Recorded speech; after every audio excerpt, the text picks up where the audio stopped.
this is about what I call proper interpretation of verse 3:10 in Revelation. Let me read it. Since you have kept my commandment to endure patiently, I will also keep you from the hour of trial that is going to come on the whole world to test the inhabitants of the earth. All right. Every church, there's 7 churches in Revelation 2 and 3 that get special recognition, and they are, in every one of those situations, they have a rebuke from Jesus and an encouragement, a promise, an eschatological promise. Yeah, it's on. Yeah, we're already a minute and a half into it. And 2 churches did not get a rebuke. They are Smyrna and Philadelphia. But we're going to talk about the promise here. For Smyrna, one of the churches for which Jesus gave no criticism, there was what's called a time of suffering, which was a very short period of time. The Bible says it's 10 days. Nobody knows what it is.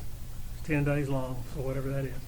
That time of testing is very different than the time of testing for Philadelphia, the other church with no criticism for Jesus. Okay, the time of testing for Philadelphia is called the hour of trial. You can just look right up there in that printed scripture and see it. It will come to the whole world as shown in the verse above. There is no doubt that this is a reference to the Great Tribulation. The promise is one.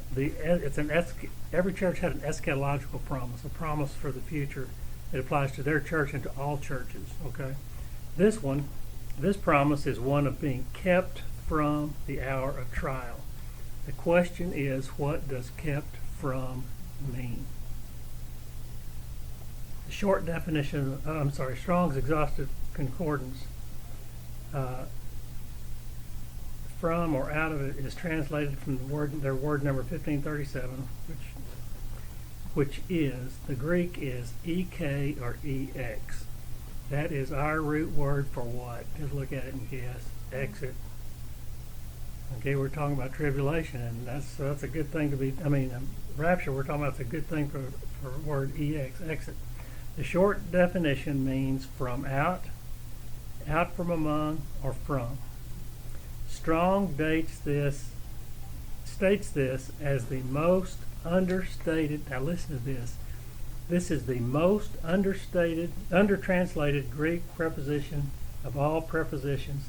That is to say, that means it is mistranslated. It never gets the full translation value that it should get. So, I believe that this means that not enough consideration is given to the word in our English translations. The translator should go deeper. It has a two-layered meaning, out from and to.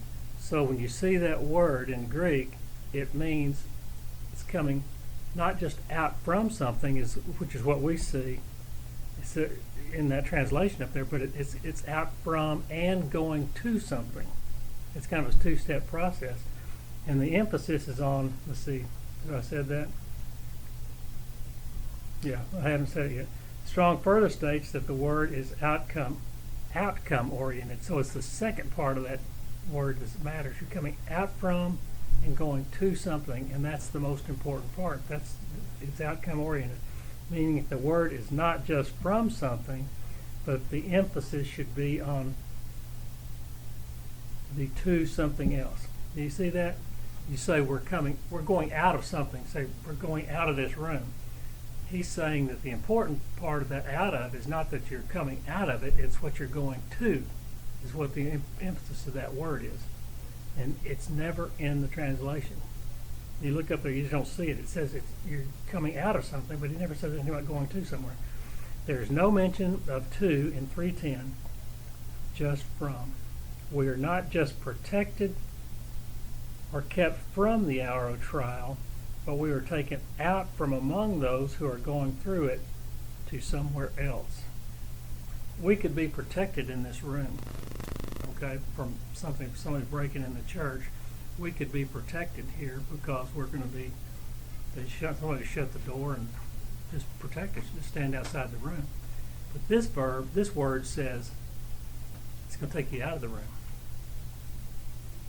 But you don't get that out of the translation because it's always mistranslated. The important part of it is you'll be protect the people in this room will be protected, but not by leaving them in the room, but by taking them out of the room. That's what we're talking about. So it's hard to understand because you're reading English up there. That's the problem. That's the problem with really everything. You never get the whole idea of the original language. We started out with Hebrew in the Old Testament, and it's only got 8,000 words in it. It's a pretty simple language. Greek is much more in depth, and it can get it. It's easier to translate from Greek, but it has difficulties that are not impossible, but people don't want to take the time to do it. But he says, just point blank, Strong's Concordance says that this is the most under-translated preposition. You never see anything about it except one place. I found one place where the guy actually dealt with it, and that was Jack Van Impe in his book Revelation Revealed. It's on page 39 if you have that book.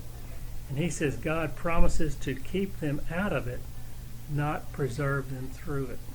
If we were left in this room with our protector outside the room, we'd be preserved through it.